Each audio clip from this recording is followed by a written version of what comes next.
हमारे दोस्त हैं जो एजाज चौधरी साहब के केसेस को देख रहे हैं, उन्होंने लिखा कि सुप्रीम कोर्ट में सेनेटर एजाज चौधरी की दरखास्त जमानत के केस की समाअत के लिए जब वकला आज अदालत पहुंचे तो मालूम हुआ कि केस 25 अप्रैल तक मुलतवी कर दिया गया है और बेंच भी तब्दील कर दिया गया है। गुज़िश्ता रोज़ समाअत पर चीफ जस्टिस साहब ने सरकारी वकील से कहा कि सेनेटर एजाज चौधरी का केस एक अहम केस है, उनके खिलाफ कोई सबूत है तो पेश करें। जिस पर सरकारी वकील ने कहा कि वो उन लोगों में शामिल हैं एजाज चौधरी साहब जिन्होंने 9 मई की साजिश तैयार की। चीफ जस्टिस ने फरमाया कि साजिश वाली बात मेरे सामने ना करें, वो सबूत पेश करें जिसमें वो किसी को इश्तियाल दिला रहे हों। जिसके जवाब में सरकारी वकील ने एक ऑडियो पेश की। चीफ जस्टिस ने कहा कि ये ऑडियो है, कोई वीडियो तो दिखाएं। सरकारी वकील ने एक टीवी प्रोग्राम का क्लिप पेश किया जो दिसंबर 2022 का था। उसमें भी कोई काबिल एतराज़ बात नहीं थी, जिसका मुकदमे से दूर दूर तक कोई तल्लुक नहीं था। जिस पर दीगर जजेस ने एतराज़ उठाते हुए कहा कि ये सबूत तो 9 मई के बाद के हैं, इनसे नहीं, ये दिसंबर 2023 का है। बहरहाल जो उन्होंने जो चीज़ दिखाई वो 9 मई के बाद की थी, क्योंकि 9 मई तो 2023 में हुआ है ना, ये दिसंबर की बात हो रही है। और उन्होंने कहा कि जिसमें 9 मई का कहा जाए कि उसमें इश्तियाल दिलाया जा रहा हूँ। ये बात सुनने की देर थी कि चीफ जस्टिस ने सरकारी वकील से इसरार किया कि कोई और सबूत है तो दिखाएं। जिस पर सरकारी वकील ने कहा कि अभी हम तैयार नहीं हैं, हमें वक्त दिया जाए। जिस पर चीफ जस्टिस ने सरकारी वकील को सबूत पेश करने के लिए आज तक का वक्त दिया था। सरकारी वकील सेनेटर एजाज चौधरी के खिलाफ 9 मई के हवाले से किसी किस्म का कोई भी सबूत पेश करने में नाकाम रहे। याद रहे, तकरीबन 2 साल बाद एजाज चौधरी की 9 मई के मुकदमे में जमानत सुप्रीम कोर्ट के 3 रुकनी बेंच के सामने लगी और कोई सबूत नहीं पेश किया। लेकिन याही अफदी साहब ने क्या किया कि उन्होंने टाइम दिया है सरकार को कि आप जाएं और नए सबूत बना कर ले आएँ, और बजाय इसके कि वो फैसला करते। ये है जनाब याही अफदी साहब के ऊपर सवालात और चीज़ें। अच्छा, जिस तरह से मैं आपको अर्ज कर रहा था कि अब याही अफदी साहब ने, मैं अभी वो फैसला भी पढ़ता हूँ जो आया है, उन्होंने 4 माह का टाइम दिया है कि 4 माह में ट्रायल कोर्ट्स फैसला करें और 35,000 से ज़ायद जो है वो इसमें मुल्ज़मान हैं। और इसमें याही अफदी साहब ने ये भी नहीं पूछा कि वो जो जज मोहम्मद अब्बास वाला मामला था वो कहाँ पे पहुँचा, जिसने सरगोदा वाले ATC के जज जो मलिक इजाज़ आसिफ जो ATC रावलपिंडी के जज थे उनको जिस तरह से चेंज किया गया वो भी नहीं पूछा। ये भी नहीं पूछा कि अब तक फैसले क्यों नहीं किए गए, क्योंकि आज जिस वक्त मैं ये वीडियो रिकॉर्ड कर रहा हूँ तो 9 मई को 710 दिन हो गए हैं। और फिर एक चीज़ और ये जहन में रखें कि ATC के कानून के मुताबिक जो डेडलाइन थी वो बनती थी 90 दिन में चालान पेश करना था, उसके बाद 7 दिन में फैसला करना था, 2 दिन और 99 दिन। यानी अगर आप 710 में से वो दिन निकाल दें जिसमें फैसला होना था तो जो डेडलाइन थी वो डेडलाइन गुजरे हुए भी 610 दिन हो गए। यानी 9 मई के तमाम केसेस का अगस्त 2023 में फैसला होना था। जिस तारीख तक कानून के मुताबिक फैसला होना चाहिए था उस डेडलाइन को गुजरे हुए 611 दिन हो गए हैं। लेकिन एक बार भी याही अफदी साहब ने ये सवाल ही पूछा कि 611 दिन क्यों गुजर गए उस डेडलाइन से ऊपर। किसी को जिम्मेदारी फिक्स नहीं की, किसी को फिक्स नहीं किया और कोई सवाल नहीं किया।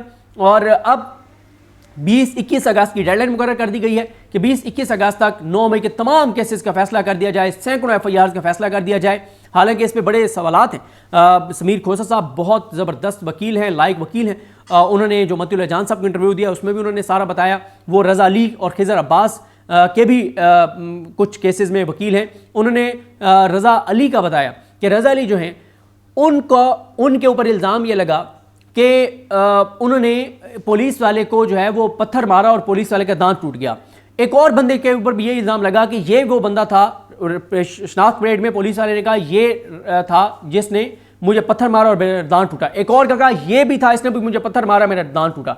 ये नहीं देखा गया कि उसका दांत टूटा भी है या नहीं टूटा। और दूसरी बात यह है कि एक दांत तोड़ने का इल्ज़ाम जिस पे लगाया उसकी जमानत हो गई, रज़ा अली की जमानत नहीं हुई। 2 साल से रज़ा अली जो है एक आम वर्कर वो जेल के अंदर है।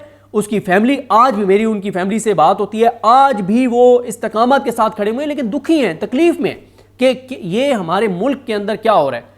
ओवरसीज़ उनके कुछ फैमिली मेम्बर्स हैं, वो कहते हैं किस तरह का यहाँ पे निज़ाम पाकिस्तान में है कि एक बेगुनाह। और फिर ये भी बताया उन्होंने समीर खोसा ने कि वो जिस रज़ा अली को उन्होंने उन दफाक से पकड़ना था वो कोई और रज़ा अली, ये रज़ा अली था भी नहीं। यानी इस हद तक उसमें गलतियां हैं। फिर खदीजा शाह साहिबा को बताया गया कि जिस तारीख पे उनकी जमानत होती थी उसी दिन किसी और केस में मुलविस कर दिया जाता था। सारा पैटर्न लिख के बताया, सब कुछ बताया, सब कुछ बताने को तैयार है मजीद भी समीर खोसा। लेकिन चीफ साहब नहीं जाना चाहते इन चीज़ों में। एजाज चौधरी साहब के खिलाफ भी कोई सबूत नहीं, कोई चीज़ नहीं। अब उनकी ज़मानत जो है वो अगले हफ्ते है और ये रज़ा अली और खिजर अब्बास की ज़मानत का केस भी अगले हफ्ते देखते हैं क्या होगा। तो और जिस तरह से जो कंडक्ट रहा है हाई कोर्ट्स का, ख़ासतौर पर लाहौर हाई कोर्ट का और ट्रायल कोर्ट्स का, एक लफ्ज़ भी उसके ऊपर मोहतरमुल मकाम मोहतरम चीफ जस्टिस पाकिस्तान ने एक लफ्ज़ भी उस पर नहीं लिखा। अब जल्दी जल्दी आते हैं जनाब तहरीरी ऑर्डर में क्या कुछ लिखा गया है। इसमें चीफ जस्टिस लिखते हैं फैसले में कि ये दरख्वास्त लाहौर हाई कोर्ट की जानिब से मुलजिम जवाब कुंदगान को मिलने वाली ज़मानत की मनसूखी के लिए रियासत ने दायर किया है। यानी PTI के जो वर्कर्स हैं जिनको ज़मानत दी, उनकी ज़मानत की मनसूखी के लिए प्रोसिक्यूशन हुकूमत रियासत आई है। रियासत जो है उसकी तरफ से पेश होने वाले फाजिल स्पेशल प्रोसिक्यूटर ने दलाइल देते हुए इस बात को नुमाया किया कि चैलेंज किए गए हुक्मनामे में कानून से हटकर और इंसदाद दहशतगर्दी और लाहौर हाई कोर्ट के रूबरू मौजूद मवाद के बरखिलाफ कुछ नताइज अखज़ करके शामिल किए गए हैं। यानी कानून के मुताबिक कुछ चीज़ें ATC ने नहीं लिखी, हाई कोर्ट ने नहीं लिखी, जो उनके सामने रिकॉर्ड था, जो कानून था उसके बारे खिलाफ लिखा है। यानी बजाय इसके कि चीफ जस्टिस साहब जो है वो चीज़ें उठाते जो ट्रायल कोर्ट्स ने और हाई कोर्ट ने गलत की हैं, बल्कि वो उनकी साइड पे चीफ जस्टिस ने कर दिया है।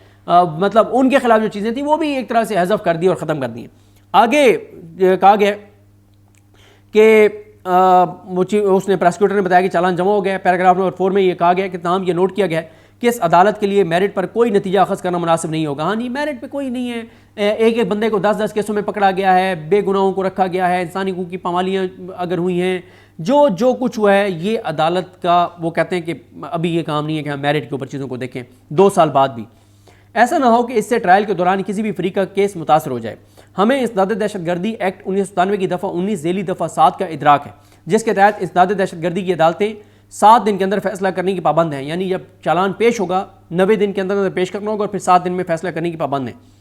और ऐसा करने में नाकामी की सूरत में इंसदाद दहशतगर्दी की अदालत की जिम्मेदारी है कि मुनासिब हदायत के लिए मुतलका हाई कोर्ट के चीफ जस्टिस को मुतला करें।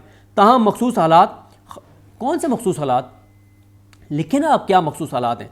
तमाम मखसूस हालात ख़ासतौर पर मुल्ज़मान की बड़ी तादाद, अलग से दर्ज किए गए एक जैसी नोयत के मुकदमात से पैदा होने वाले मामलात की कसरत और इस्तगासा के गवाहों की एक बड़ी तादाद की रोशनी में हम हुक्म देते हैं कि यह हुक्मनामा मौसूल होने के 4 माह के अंदर अंदर इस केस का फैसला किया जाए।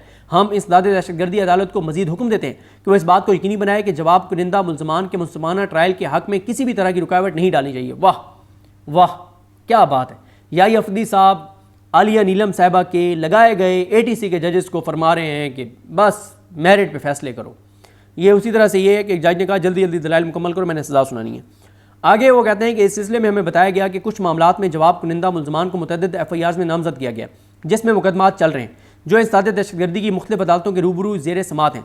इससे यह नतीजा अखज़ होता है कि उनके लिए तमाम अदालतों में पेश होना मुमकिन नहीं हो सकता और इसलिए इस्तिस्ना के लिए उनकी दरख्वास्तें अगर कोई हों तो कानून के मुताबिक उन पर गौर किया जाना चाहिए। यानी अब एक बंदे पे जैसे आलिया हमजा साहिबा हैं, सनम जावेद हैं, बाकी हैं, मतलब एक के ऊपर 30-30 40-40 शहरों में FIRs हैं, तो अब वो हर जगह तो पे नहीं पेश हो सकते, तो बाकी शहरों में इनको इस्तिस्ना दे दें, एक जगह पे उनकी पेश हो जाएगी, ये कह रहे हैं ये साहब। इसी तरह हमें यह भी बताया गया कि कुछ मुकदमात में जवाब कुनिंदा मुल्ज़मान को फ़र्द जुर्म की नकूल और इस्तगासा के गवाहों की गवाही फराम नहीं की गई। यानी खुद मान रहे हैं कि 2 साल हो गए हैं, कईयों को इस्तगासा ने कोई चीज़ नहीं दी, ना FIR दी है, ना चालान दिया है, ना सबूत दिए हैं कि हमारे पास तुम्हारे खिलाफ क्या है, कुछ भी डॉक्यूमेंटेशन नहीं दी। तो वो कहते हैं कि ये जो चीज़ें कह रहे हैं कि हमें नहीं मिली, ये मौसर दिफा की तैयारी के लिए ज़रूरी है, जैसे कि कानून की दफ़ात और आइन का आर्टिकल 10A ये कहते हैं। मामले के इस पहलू पर भी इंसदाद दहशतगर्दी की अदालतों की तवज्जो की ज़रूरत है। मज़ीद बरआं इंसदाद दहशतगर्दी अदालतों के मकाम से मुतल्लिक अगर कुछ शिकायत हो तो मुतल्लिका हाई कोर्ट के चीफ जस्टिस और इंसदाद दहशतगर्दी अदालतों के इंतजामी जजों को इस पर गौर करना चाहिए। वही कि ये कहाँ पर होगा, जेलों के अंदर आप कुछ लोग हैं, कुछ जेलों के बाहर हैं, कैसे होगा उसका फैसला कर लें। और फिर आखिर में कहा गया कि चीफ जस्टिस चाहें मुतल्लिका तो वो रिपोर्ट्स मंगवा सकते हैं और साथ वो कहते हैं कि ये अदालतें जो है वो हर 15 दिन की चीफ जस्टिस रिपोर्ट मंगवा सकते हैं ताकि यकीनी बनाया जा सके कि ना सिर्फ तेज़ी से और कानून के मुताबिक कार्रवाई अंजाम दी जा रही है, बल्कि मुल्जिम जवाब कुनिंदगान के मुस्तमाना ट्रायल के हकूक़ में किसी भी तरह की रुकावट नहीं है। ताहम ये हुक्मनामा इस्तगासा को अपनी दरख्वास्त की तजदीद से नहीं रोकेगा। अगर मुल्जिम की तरफ से ज़मानत के गलत इस्तेमाल या अदम ताउन को रिकॉर्ड पर लाया जाता है, जिसके नतीजे में कानून की ताकत को गालिब होना चाहिए। मतलब वो ये भी साथ कह रहे हैं कि जिसकी ज़मानतें मनसूख करनी है वो ज़मानतें भी मनसूख करो। मतलब पूरी तरह से याई अफदी साहब ने एम्पावर किया हुकूमत को, प्रोसिक्यूशन को, सरकार को, और कहीं पे भी इस ऑर्डर में, इस फैसले में जो उन्होंने इस फैसला सुनाया है, कहीं पर भी मुल्ज़मान का जो है वो कहीं भी उनके हकूक़ का दिफा होता हुआ नज़र नहीं आ रहा। ये बहुत अफसोसनाक है। और आज चीफ जस्टिस साहब ने वकला को चैम्बर में बुला लिया। चैम्बर में बातें होती रही हैं जिसकी कोई तफसील नहीं है कि खुफिया बातें वहाँ पे क्या होता रहा है। याहिया अफरीदी साहब ने वही काजी फाइज साहब वाला काम किया जो मुबारक सानी केस में काजी फाइज साहब ने किया था कि वो चैम्बर में बुला के और कहा कि बताएं क्या फ़ैसले में लिखना है किस तरह का। ये भी अगर करते तो चले था, वहाँ तो उन्होंने मौलाना फजल रहमान वगैरह के कहने पे फैसला लिखा। यहाँ पे तो सरकार जिस तरह का फैसला चाहती थी उस तरह का फैसला आ गया। और जस्टिस शफी सदीकी साहब और शकील अहमद साहब ने भी चीफ जस्टिस साहब ने जो लिखे उसके ऊपर साइन फरमा दिए। मुझे अपने दुआ में याद रखें। और अब एक नया फेज़ शुरू होगा, तेज़ी से केस शुरू होंगे और अदालतों के अंदर एक पूरा पैनिक होगा और सज़ाएँ होंगी 30-35 हज़ार लोगों को। देखते हैं बहरहाल चीज़ें कैसे आगे बढ़ती हैं। मुझे अपने दुआ में याद रखें। अल्लाह करीम हम सबका हामी नासर। अल्लाह हाफ़िज़।